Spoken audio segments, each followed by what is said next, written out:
Hello, hello, everybody. Whew. It is lovely to be back with you all this week. I am still in process. Shocker, right? I keep having this moment of being like, and life, when are we going to be over this and back to our normal regular programming of I have all the answers and I confidently get to share them and I'm a badass and I feel great. And what life keeps handing me is a lot more emotional processing and a lot of the tower card again, y'all. So, as you can tell from this week's episode, when life doesn't go as planned and detoxing from our favorite drug, control, this episode is going to be me really from the messy middle in between of my process right now. Um, just sharing some of the thoughts I've been having, some of the things I've been digesting, all with this tender edge that I get to work right now in my own life, in my own work of still showing up, still contributing to who I want to be, how I want to be in the world, the things that matter to me. And one of those, the biggest ones is this podcast, while getting to do that from places of uncertainty and moments of really looking to the future in my life and going, I don't know. I don't know what that's going to look like. I don't know what's going to happen next. And what a gift it is to get to be able to get on and kind of digest and talk through all of that with you, especially because if you are in the process of considering divorce, you know this place intimately. This is, when I say when life doesn't go as planned, you are like, I'm sure you're raising your hand right now. Like, yeah, that is me. That is the place. And even as I'm sure this is going to happen a lot through this episode where I'm going to be kind of digesting in the process of sharing. But I'm realizing as I'm saying all of this, you know, this is why so many of us don't speak about or really share from this place. We have in the world a real preference for and liking of the answers and clarity and certainty and ooh, that feels so good when it's just this is it and I know it's it and I know the way the world works and this is what it's like. And as I know, because I've heard from many of you, especially women in my community, that is not for many of us where life is landing this year. And for me, I know that the political realm in the US has exacerbated that tremendously for me. I think for some of us, it's really been making me think, even like what we experienced while we were going through COVID, of just what is the world going to look like in the next year, much less the next 5 years. So, of course, as I've been going through this, I've been trying to understand, okay, when life doesn't go as we've planned, when our normal coping mechanisms, our favorite drug of choice, control, is no longer available, where do we go instead? What can we rely on? Where is our refuge? And we're going to be discussing that in the episode today. Also, before I drop in, I just want to express love to those of you that took some time to reach out to me last week after that episode that I dropped. I think it genuinely is like a surprise and a gift for my psyche when I am so nervous about showing up vulnerably. I mean, last week's episode really genuinely was, you guys. It was just like, I cannot force myself to do anything else but this. And I care about this relationship, so I'm going to show up. And then to have so many reach out and say, actually, that was what I needed, was to see you not so put together and not always having all the answers. Yeah, that's the like neural rewiring I need.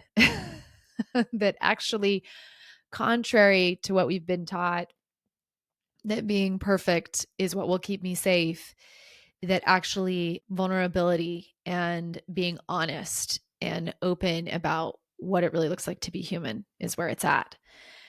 Which is totally, I just have to vibe with you all about this real quick. I was on a community call just a couple days ago where I was talking about this. K-pop Demon Hunters on Netflix. If you have not watched it, go watch it. I bawled. My sister was the one that messaged me and was like, you have to go watch this now. It's not something I would have probably otherwise thought of, but so many beautiful themes along the same line of what so many of us as women, I think, have internalized, maybe not even just as women, just as humans, that we need to hold it all together and be perfect and not really be honest about maybe how genuinely like scared we are deep down that we're not going to be enough, and how it's actually the opposite of that that makes the magic. So, if this episode really lands with you, if you're like, fuck, I am in this right now, there is an incredible visual representation with lots of amazing K-pop songs to take you through that journey, and really beautiful visuals. It is like very, very colorful. I am obsessed. So, with all of that shared, with kind of that beautiful, I think, heads up on where we're headed, I want to drop into the heart of where the episode's going to start off for us, which is that what I have seen over and over, like consistently in my life, is that often it doesn't go as I planned in my mind. Like, even with my best laid plans, the big process I've been digesting these last 3 weeks, 2, 3 weeks, has come directly out of something that I had some of like the best laid plans around, like really, really thought I knew exactly what was going to happen, how things were going to turn out. And life had different plans in store for me. And when that happens, when that certainty of what you think is going to happen is taken away, what remains is this, it's like structures are collapsing in your mind. You know, this future vision, this path that you thought you were on, those are collapsing. And I even see it as like buildings when they have explosive placed at the bottom and they just are like structures are collapsing. And at the same time, you are still having to function and show up, especially if you have work or you have children. Or I'm thinking specifically too, like there's a couple women in my community right now who I think had done an incredible job of really trying to prep and be ready to share with their husbands that they actually, decided that they wanted to get divorced. And even with the best laid plans, they are going through this process of watching it implode and go very different directions than the way they thought. And so you end up in this space of this like middle ground, not yet known place. It's like you're in a whole bunch of fog, and yet you still need to be functioning. And because you're an adult, right? Still showing up to some extent while navigating this collapsing and this dissolving of all of this scaffolding in your life. And I tend to, when this happens, I think it's a little bit from my religious programming. I tend to think, oh my God, something has gone wrong. Like I have made a mistake. That if there is this much pain, this much confusion, this much disorientation in my life. It must have meant that what I did was wrong. And often I've noticed that that's me kind of going into, okay, if I don't have control, then what will I use instead? I'll use self hatred. I will attack myself. I will start thinking, if I could have just done it differently, if I could have done it a different way. So that's kind of where I have found myself over the last 2 weeks. A lot of ideas that I thought were certain about how life works, about what I want, about the path that I'm on, collapsing and trying to navigate my brain wanting to really come after me. It's like in order to escape all of that pain of the collapsing, it wants to go to my childhood coping mechanism of self hatred. Well, it just must have been me. And instead, trying to come back into the middle space, this space of, whoa, okay, this was not what I thought was going to happen. And it is what is. So let's be with it. Let's see if we can feel into and be in this middle. And for those of you that have listened to the podcast for a while, you'll know, right? I mean, I'm sure some of you are like, Britta, like your life not going as planned, that's like been the standard.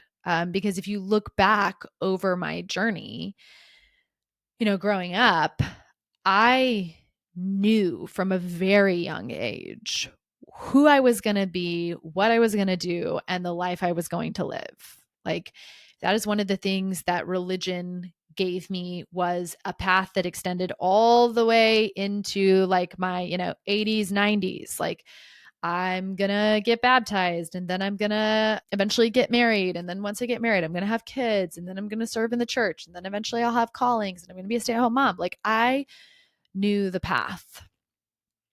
And I did not think I was going to get divorced. I absolutely never dreamed I was going to leave Mormonism. I think of my life right now where I'm like an entrepreneur pursuing, my own work that I am like so passionate about, living with a partner that I am not married to, that I adore, not interested in having any more kids. Like the script has completely flipped. And looking back on what drove that change, it really wasn't necessarily something where I was like, and I want my whole life to change, as much as life just demanded it from me.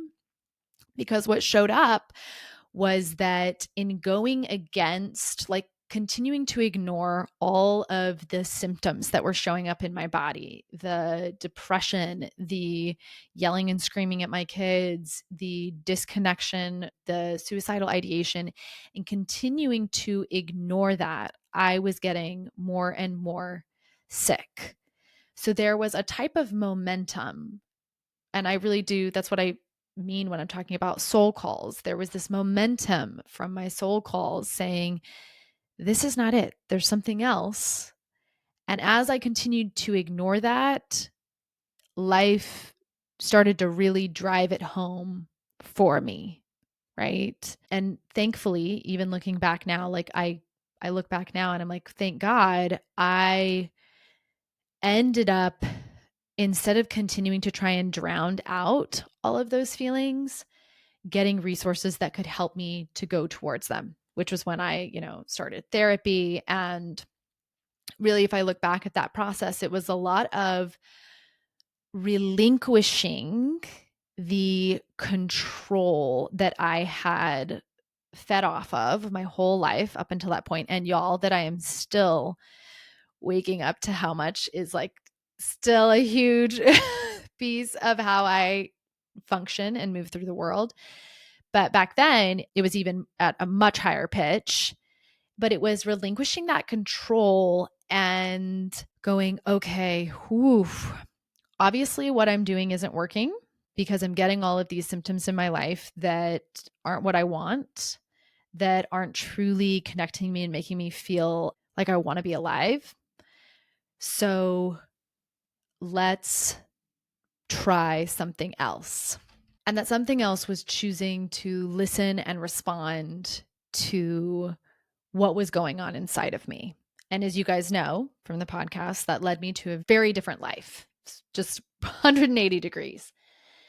And I am now seeing that this year I am at another big moment of navigating, I would say, a similar revolution on the spiral staircase of growth. So I think I've mentioned it in the podcast before. I talk about it with my clients that what I've seen about life is our growth happens cyclically. So, like a spiral staircase, we will see these patterns and these themes coming back around at different periods of our life. If we're doing the process of actually leaning in and, the deeper work of honestly examining and having awareness and being vulnerable with ourselves, we go through that revolution, and the next time it comes back around, yes, they may look similar, but it's not. It's like, the first round we were on the 4th floor, and now this next round we're up on the 7th floor, and on and on and on. So y'all, similar to where I felt 5 years ago, where it was a huge, massive moment of, I have no idea how this is going to work, but my soul calls say this, and I'm going to trust them, and I'm going to take these leaps and keep leaning in and not, turn around because I'm afraid. That has been what this year has felt like. And in so many of these moments, which I'm going to share some of them in a second, as I've been examining this week, I realized why this year has been really tough for me is because it has been an exercise once again in relinquishing control and relinquishing the ideas and the plans I'd made in my mind of how my life was going to unfold, and having to be with my ego as it goes through withdrawals. Because there is nothing that my ego loves more than thinking I know what's going to happen next and predicting the future and getting to kind of live in this feeling of certainty. And really, I've come to realize that our ego has this need to pre-plan our life journeys, our processes of growth and individuation. Like, it wants to feel in control of that journey, to control every variable going through it. But this is what seems to just keep coming up for me, y'all, is that the self, and I'm going to say, self with a capital S, I'm thinking of like the version of you that is wanting to be created through this experience of your life, the most expressed, like fullest version of you. So that self, y'all, it does not follow strategy. It does not follow a script, at least not a script that my ego is feeding it. Instead, I've seen my life unfold almost like a dream, in that it is disordered and I cannot anticipate often at times like what is going to happen next. But at the same time, in hindsight, when I look back, I'm like, holy shit, that was perfectly orchestrated. It makes me think so much of how I've been having a lot of dreams lately, y'all, and I will wake up from the dream and I'll be like, I have no clue. Like, what on earth was that about? And then I will drop it into the ChatGPT Jungian dream interpreter, and I will be like, oh, this makes perfect sense. Like, all of it makes sense.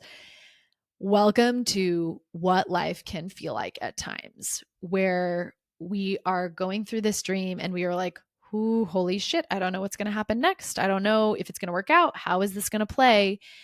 And then looking back, like I am here, right? 5 years post divorce. I think I'm coming up on 6, y'all. Looking back, I'm like, oh, that was absolutely how it had to happen. I see all the moves. Now, where I'm at right now, though, is I'm not in a space of hindsight. I am in the middle. The moment of your stomach dropping and you being like, ooh, okay, we made some choices. Things have happened in ways that we weren't anticipating. Where do we go from here? How do I support myself in this space?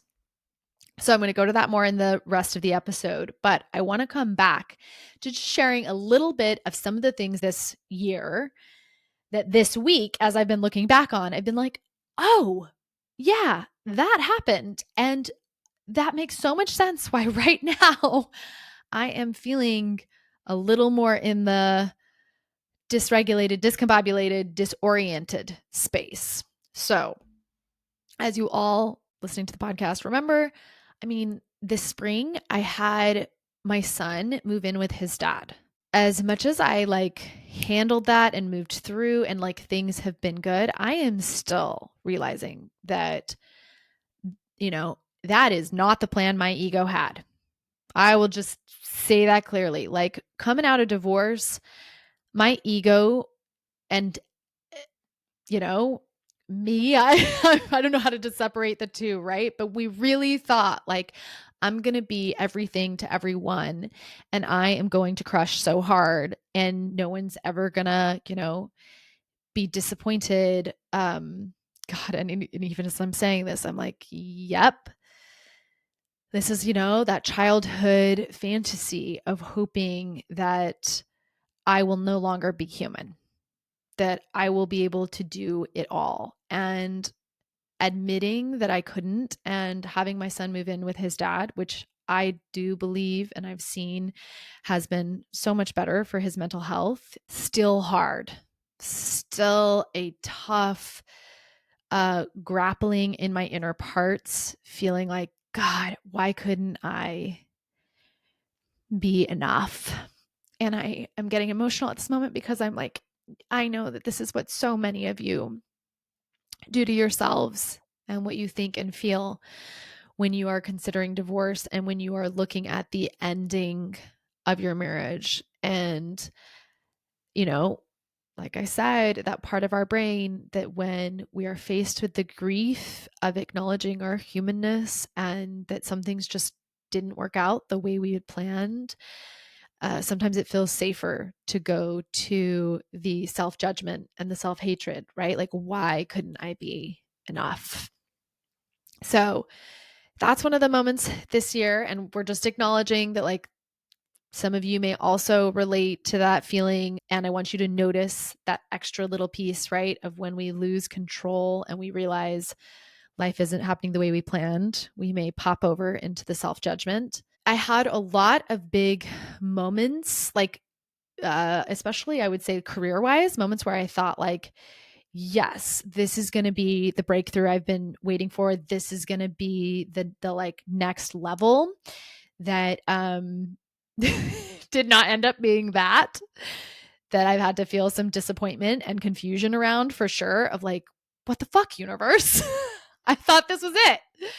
As I mentioned earlier, politically, watching things unfold that really, really, really don't fit with my hopes for the world, my version of the world that I want to see. I mentioned in a couple episodes ago that I had a mentor that came in at the beginning of the year that I really thought was going to be a fit in a way that I had longed for and never really had. And then ultimately that ended in me having to, cut that relationship off and disconnect after realizing the amount of narcissistic abuse that was tied into all of that, which was another big kind of moment, right? Of hoping and thinking it was one thing, realizing, wait a second, it actually isn't, having to make some hard decisions there.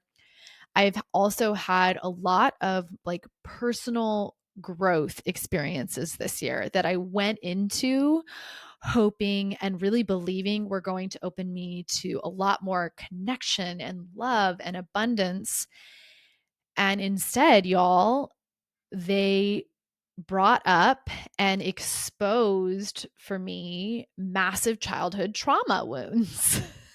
Which, when you go into something expecting abundance, love, and connection, and you walk out with severe trauma being exposed and, brought up to the surface, it can be a lot. And once again, it's it's so important in that moment, and I've been having to help myself. And thankfully, I've had great support from people in my life, like Quinn and Joe and other friends who are like, you can still trust yourself. Just because this is what showed up does not mean you made a mistake in bravely venturing into new experiences that you hoped would go one way, but that led this way instead.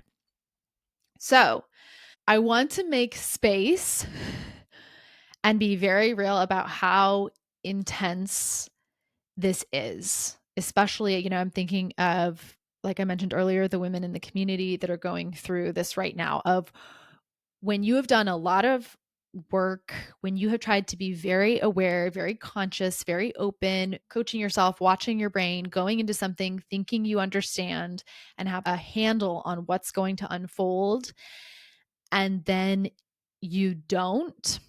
And that control and that feeling of certainty is stripped away.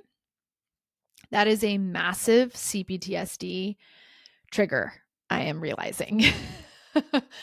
Because for many of us in childhood, controlling ourselves and believing that we had control over life was the drug that we had to use to survive our trauma. And then, of course, that potent combination of using control and the self judgment and self hatred when we couldn't control, those become our two most programmed tools that we use for navigating the world, and especially when the world starts to feel unsafe or unpredictable. And damn, is it hard to start weaning yourself off of those tools. And that's what I mean. Like, I'm on another revolution of the spiral staircase of this theme that really started, that I got to see most strongly when I got divorced and when I left Mormonism, of really stepping away from the plans, the ideas that I had in my mind of what my life was going to be, and the illusions of control that I had, and having to really surrender and trust. And here I am 5, 6 years later, realizing, it's another it's another layer. Like, I think it's just what we do as humans. We go through difficult things. We surrender in those moments if we're doing, the work that I talk about on this podcast. And then what do? We go and we dream and we create all these ideas of what the future is going to be like. And then life sometimes has different plans, and we get another opportunity to go, okay, life, I'm going to keep trusting myself. I'm going to keep trusting you that this is still good, even though it's not what I had in mind. And that's really where I want to take us for the rest of the episode, which is understanding that this back and forth that we have, I think it's at its heart, it's us navigating, like, how much do I have free will? How much am I in control of my destiny? And how much is life leading me through it? And y'all, what I'm seeing is I don't have a clear answer. I don't. As much as I have tried, I mean, I think of when I've really gone deep into like manifesting practices and really trying to make life subscribe to where I want it to go to. And honestly, that's just been really rough on my mental health, because my particular journey seems to be one of that not being the path for me. That's the easiest way to say it. And I am softening into approaching that with more curiosity rather than my typical past response of like, okay, well, that just must mean I'm not doing it right, because, I should be able to see the future, like plan what I want and go get it, instead of making that mean I'm doing something wrong, going, maybe that means that life has something far beyond what I can imagine. And this leads me to this thought that a coach once gave me that I remember just being like, oh, I really love that, where he said, when we are thinking about our future and the things we want and the things that we desire, we approach it from a space of, you know, bringing it to the universe with the phrase, this or something better. And then when the universe does not bring us the this we were thinking of, we get to practice gentling and softening into the, okay, it must be something better. And then supporting ourselves through the middle ground of the unfolding journey leading us into the better. And y'all, this is the case for me, because I definitely felt that when I got divorced. I mean, that was the plan. I was leaving something that I thought, like, okay, this is what I thought I wanted. And I was like, okay, well, I hope that there will be something better. I don't know, but that was what life was bringing me. My body, my heart, my mind were all leaning in that direction. And it took years to unfold, right? Especially, I'm thinking specifically in the like partnership piece, right? Like I got married wanting partnership, wanting to have somebody that I got to build a life with. And so letting that go was a real, like, okay, I have to let go of this in the hopes that there will be something better, with no guarantee that there is. And now, 5 years on, I can, with hindsight, say, okay, okay, universe, here's the better. I see it. I am now in a partnership that is so much more aligned with what I wanted so deeply back then, but couldn't even imagine. Like, in so many ways, the relationship I'm in now wasn't even fathomable to me. I had no framework. I'd never seen anything like it. And now it's just my everyday. So, perfect example of how when we feel this desire for something in the future and we make these beautiful plans of what we want, ultimately, though, we want to remember this, okay, let it be this or something better piece. And when life, even with our best laid plans, gives us something else, we develop our trust with ourselves and with life, that even though we don't understand it yet, this is something better.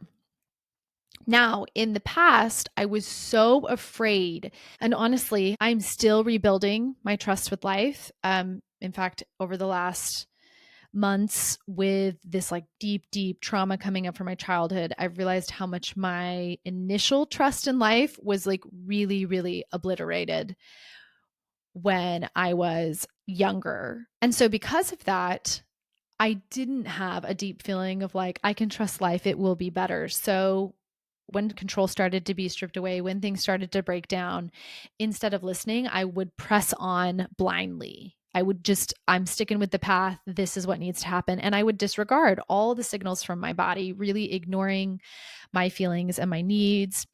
And along with that angle of the self hatred piece, that's where I would go to sacrifice my relationship with myself, to try and lock everything back down and get myself back into that greater arc of the planned life story I had mentally, and really trying to keep myself on track to write it the way I'd been programmed to want my life to be. But y'all, at the heart of everything I've been doing in my personal work over the last 7 years, and then I think really in this podcast, I mean, I've had people reach out and be like, it's not just about divorce. And I'm like, yeah, it's about this work of steadily shedding our childhood coping mechanisms to ultimately come into deeper and deeper self-trust and trust with life. And so, when we ask the question, right, at the title of this episode, around the lines of like, where do we go? How do we detox from our favorite drug, being control? Where is our refuge when control is no longer available? I want you guys to remember that the antidote to this is trust. Now, Such a simple 5-letter word, like just trust. I want to acknowledge that this is complicated work, building trust with yourself. And as I've kind of acknowledged multiple times already, that's because usually trust with yourself is the very thing that you had to sacrifice in your childhood. That was the cost to preserve the story of your parents and to protect you psychologically from dealing with their emotional immaturity or their lack of being able to really be there for you in the ways you needed most. And that served us in childhood. That is what gets us through and, gets us up into adulthood. But y'all, as you know, self-abandonment in adulthood leads to a very dry, lonely, empty existence and a life where you feel like you are showing up for everybody else but yourself, and at times just going through the robotic motions. So, the biggest relationship of all that I am recovering and trying to strengthen is the one with myself, that I can listen to how I'm feeling.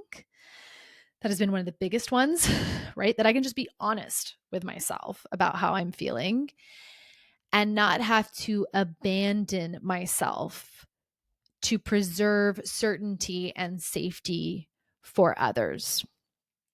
Now, for many of you in the process of considering divorce right now, as I think back to where I was back then, that was such a big leap.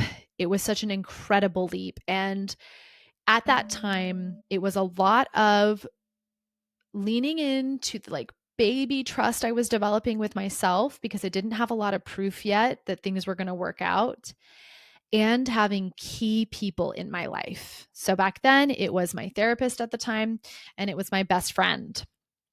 Both of them were who I heavily leaned on to bring me in, to kind of strengthen that trust in myself, to be like, you got this, Britta, you can trust yourself. Now, 6 years later, I have even more people in my life that I can trust, including most of all, myself. And I realized this was something I was thinking about of like, okay, because part of what came up in the recent work that I've been doing was realizing people that I trust are still human.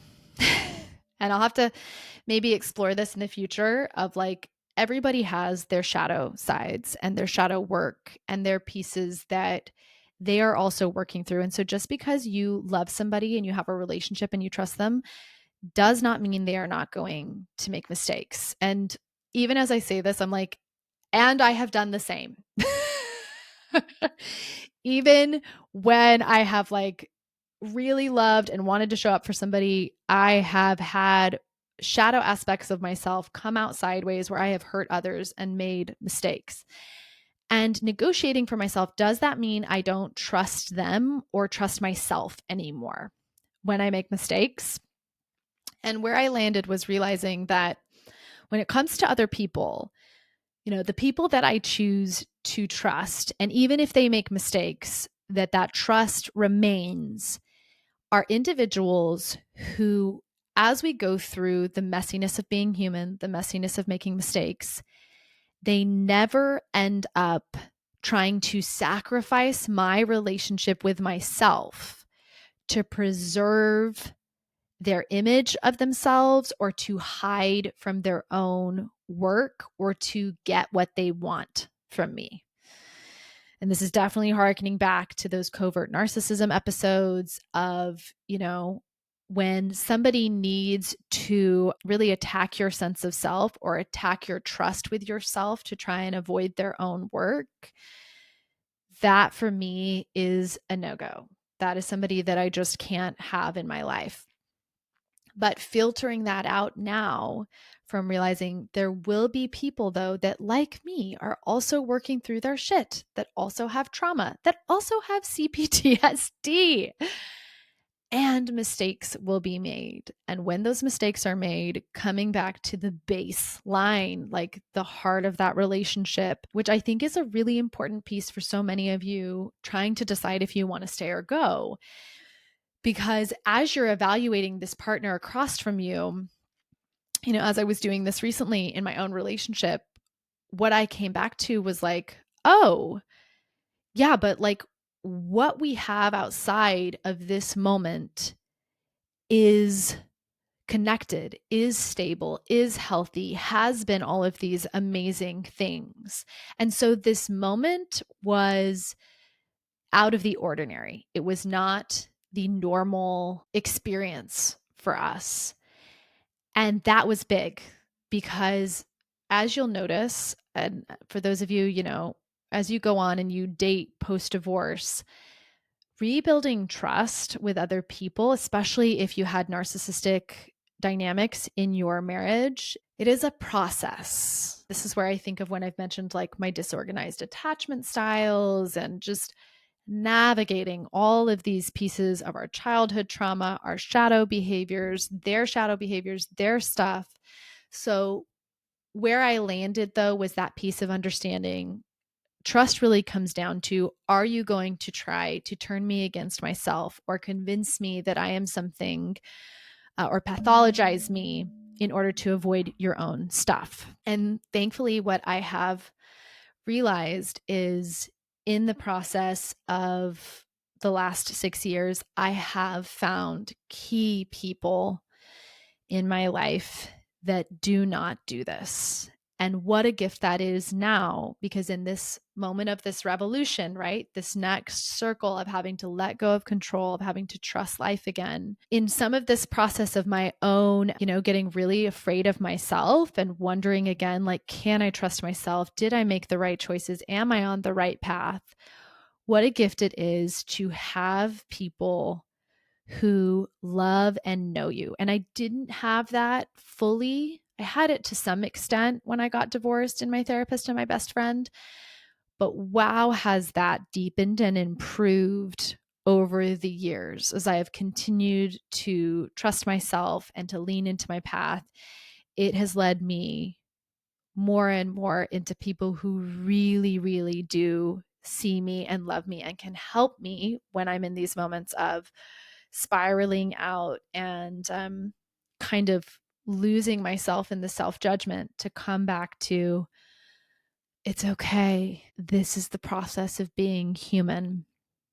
And really admitting to myself too that trusting someone is very different for me than loving them. So, what I mean by that is, like, I look back over all the relationships I had, and I have loved many partners, but I have only trusted,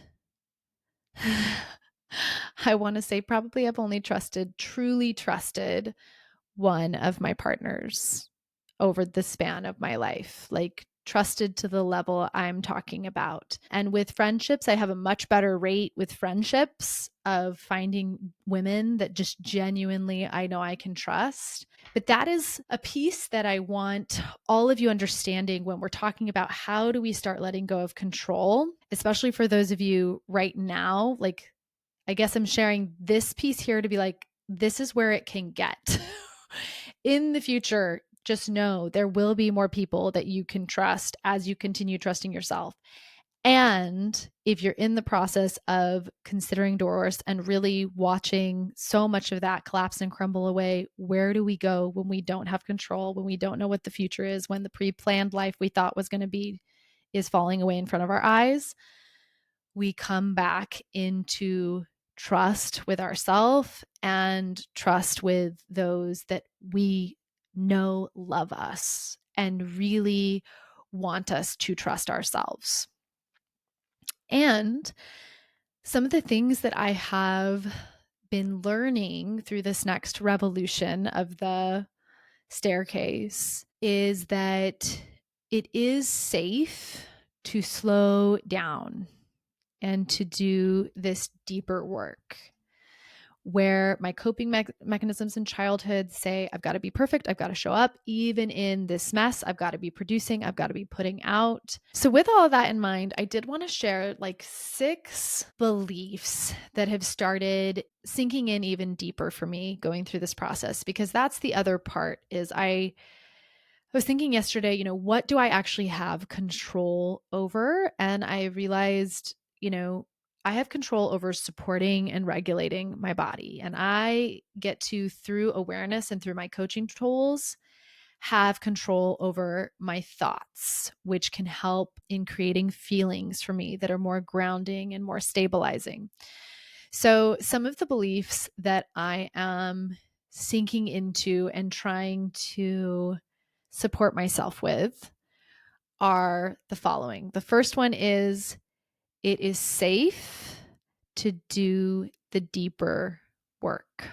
So, like I mentioned, some of the shockers for me this year were going into experiences that I thought were going to take me into like more light feelings and that have actually taken me into darker.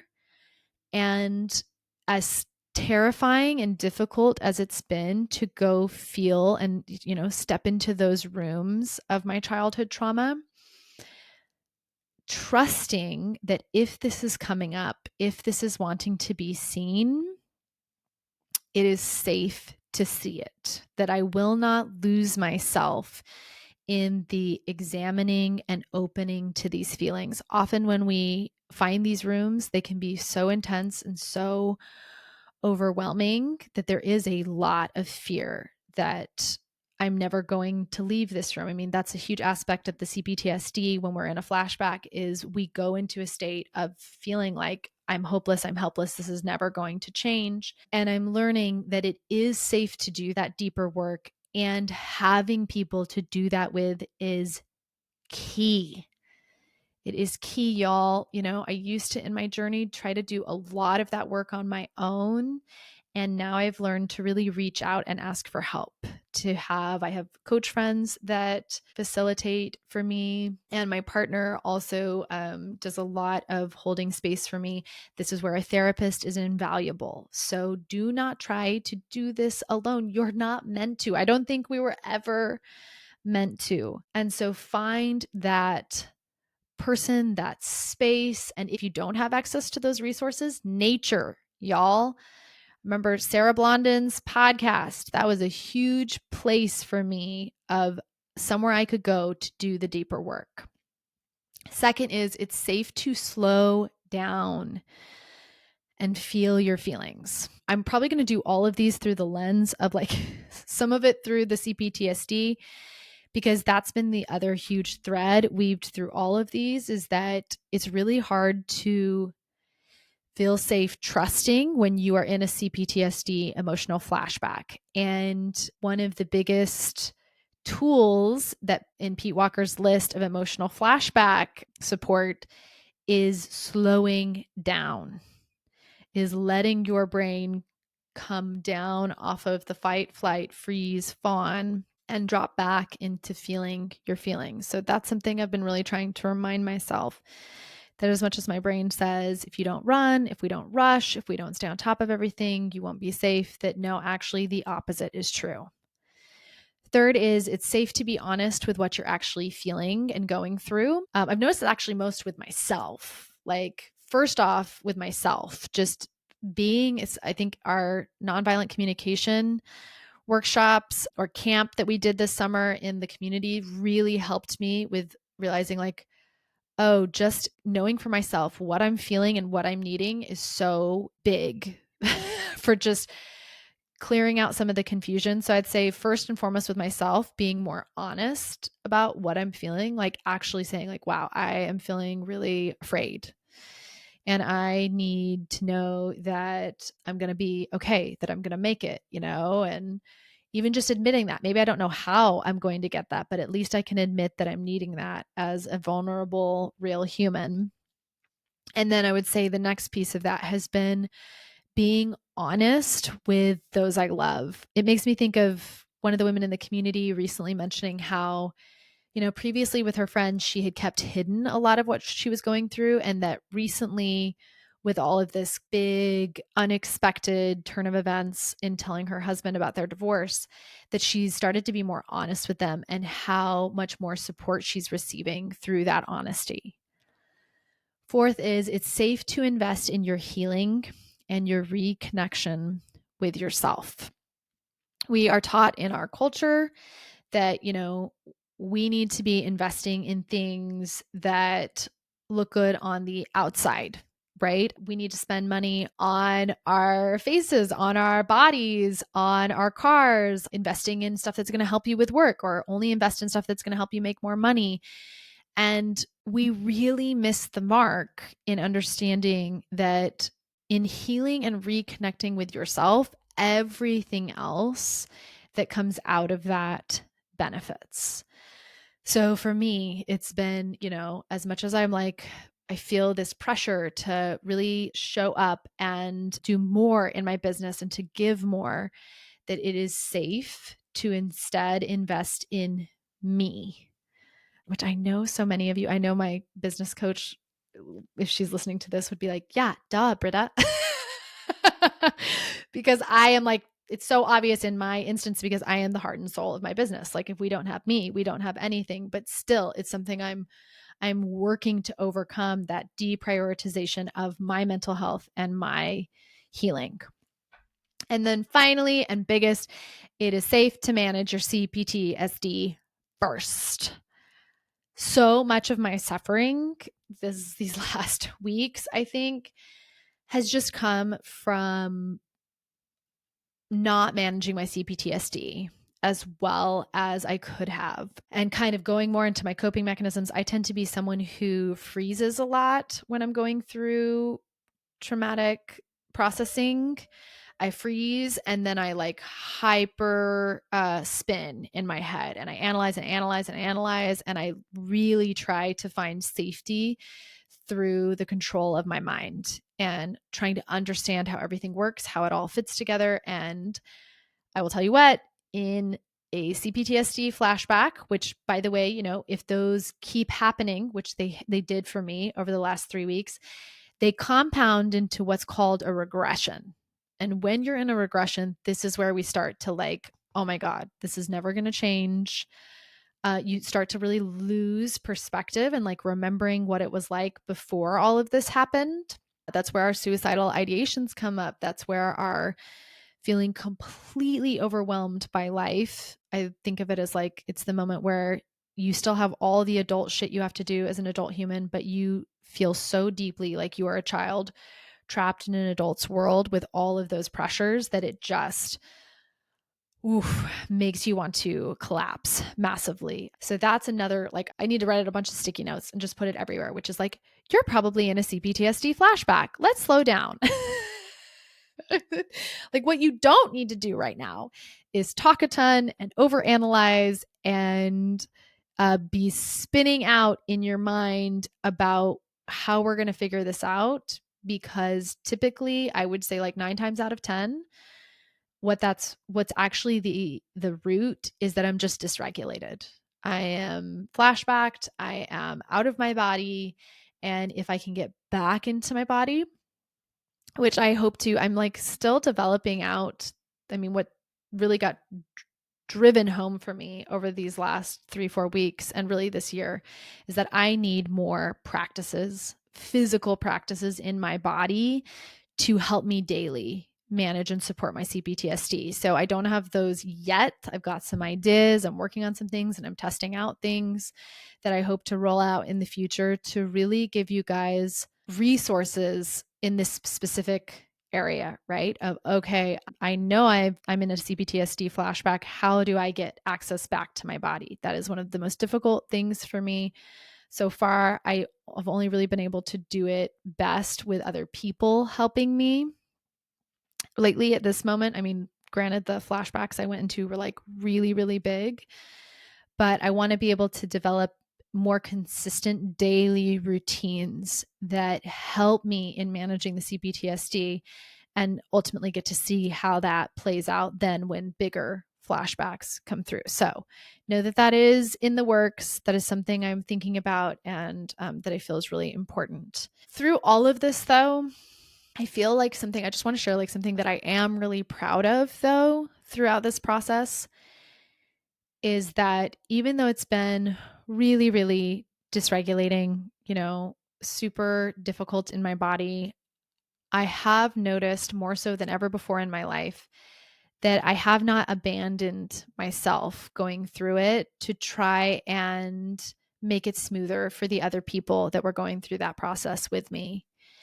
And that is a huge win for me. That is a huge, huge win to choose me first and always. And what an incredible, like, also gift that it turns out, the people that I went through it with also didn't need me to abandon myself for them. And I'm coming into through just lived experience, realizing that even when I have no idea what is next or how things are going to end up working out, I am still safe in that I ultimately have me.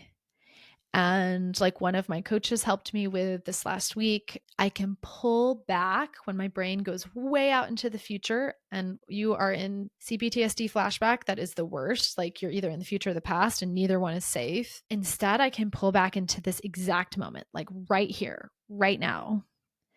And I can come into this moment where it's like I am sitting in my chair, I have my headphones on, I am recording a podcast. Even as I'm doing it, y'all, I can feel my brain like chilling the fuck down. Like the sun is shining. I can see some grass. I'm breathing in and out of my belly. I'm breathing in and out of my nose and out of my mouth. And in this exact moment, I am safe.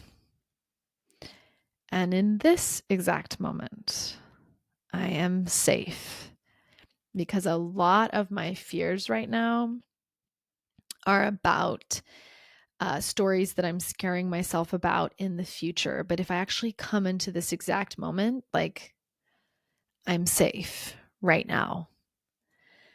I'm also realizing that, contrary maybe to what I thought 5, 6 years ago, that, you know, someday in the future, I was going to have all of this certainty and like was going to know what was going to happen next in my life.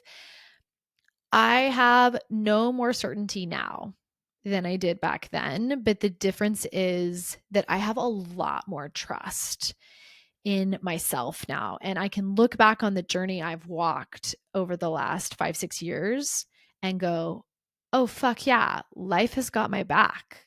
I see it. I see how it's been showing up for me. And I can see how it has led me through moments where I was definitely like, I have no clue how this is going to work out, into something that was even better than I could have imagined.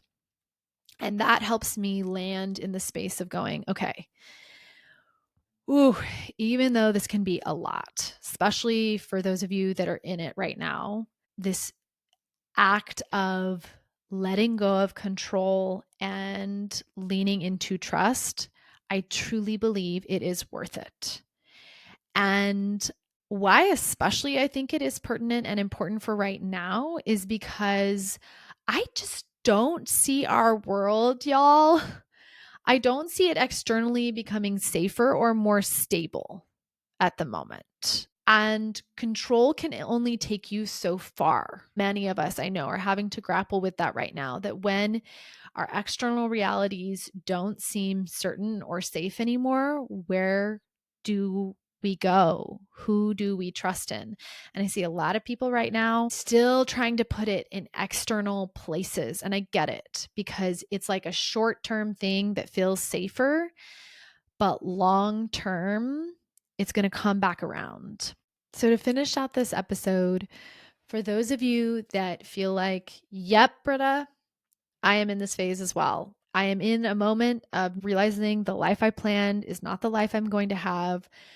I want you to know that these tower moments and the like echoing silence and the I don't really know what the future holds afterwards. I really believe they represent necessary destruction of our previous foundations, specifically thinking about like my ego, like the ego constructs that I've had, the roles that I built up that I thought I needed to play to be safe, beliefs and, childhood safety mechanisms. None of that can support you. If it's happening for you, none of that's going to support you in the next phase. And this isn't punishment, like so many of us have been led to believe, but rather, I want us reframing it as a sacred breakdown. And hopefully, this episode for myself, especially, I'm realizing I needed to really do this episode for myself, but also for all of you, reminds us that we thought and we were taught that safety would come from control, things like our plans or being able to people please others or navigating situations perfectly with no conflict. But actually, our real safety comes from trusting our truths, those deep soul calls inside your body, even if they lead us into lives that we couldn't have planned and that we don't have perfect maps for. And when you are in that part of the journey, this moment is not about fixing or figuring out everything. It is about compassionately supporting yourself through really allowing the collapse. This is the being honest with yourself about how you're feeling, being gentle in the not knowing and the not having the answers, and being curious about your role in all of this. And often, when we are the ones that are a part of that collapse, right? For those of you like, okay, I'm the one initiating the divorce, allowing yourself to be curious about that role you had in creating the fire without blaming yourself for the burn. And what I mean by that is that piece of, I had these experiences this year that I went into hoping like this is going to lead to this. And instead it led to like a lot of burning and watching out for that move of blaming yourself and thinking that you have done something wrong or something has gone wrong. And instead watching with curiosity and wonder at the phoenix that is emerging, that is you. Y'all, this episode is the parts of the journey that no one teaches us how to do. I did not receive this manual in childhood, nor did my parents ever talk about stuff like this going down. And I want you guys to know that even, this far on post my decision to get divorced, I am still right there with y'all, which leads me to believe this is a reality of living a human life where there are no guarantees. And as I have seen in the past, and I do believe I will see again in the future, where the safest bet is to trust in life and how it will lead you to magic and solutions and openings that you really could never have dreamed of. So that feels so, I'm like having a moment of like, that's where I am. Okay, that's where I am. Just remembering some of the magic and the solutions that my life has led me to. Oof. And as I say that aloud, I feel this just like immense opening and like burning and excitement in my chest at the bravery it takes and the immense like payouts that come from that kind of bravery, the remarkable life that you get to lead when you navigate and embark on journeys like this. So, with that excitement for the future and the magic that is to unfold for all of us ahead, coming back into the present, just breathing really deep in this moment and making space to keep trusting, even in the fog of the in between, even as control is being stripped away, and finding refuge in our bodies, in our breath. I am safe in this moment. Y'all, thank you for coming through that episode with me. I do have to say, some of you, I know as you may be hearing me going through this difficult period of my life right now, I want to also, I realized like last week, I was like, oh, everybody may be like, I don't want to, I don't want to reach out or work with her because that might, put more of a load on her. And I just want to also acknowledge that, like, actually, I have found getting to coach, getting to still show up and give and, really shine in the ways that I have spent years and thousands of hours of my life developing is also a crucial part of this process. So, here at the end of this episode, I want to encourage and make clear that I am absolutely still so open to my 90 minutes. I had an incredible woman that I met this last week that I'm going to get to one-on-one coach with. And it was really wonderful to feel that as well, that like even in the hard, even in the unsureness, there are still places where I can give back and give back powerfully. And especially in the community, that has just become such an incredible refuge for not only the women that I created it for, but for me as well. I told them on a recent call, I was like, oh my God, y'all, I built this thinking I'm building this for, these women. And now I'm seeing how it's absolutely for me as well. So it's a very symbiotic relationship. And if you have been feeling called to the community or called to do a 90-minute session with me, please do not hold back because of where I am at this moment, through understanding that that fuels and feeds me as well. It truly reminds me, even in the hard right now, of my greatness, of the gifts that I have and the impact I can have in the world, even when I am human. I love that my perfectionistic brain is like, wait, what? Even when I don't have it all perfectly aligned, I can still show up. Yeah, those are the neural pathways that I am rewiring. So just wanted to include that here in case some of you had been worried about that. Know that that is a huge part of my life that I love and am still super devoted and here for. If you have been considering that 90-minute, remember you can text 90MIN to 33777. And if you've been wanting to join the community, you can text stay or go community, all one word, to 33777 as well. All right, y'all. Till next week, sending you all so much love.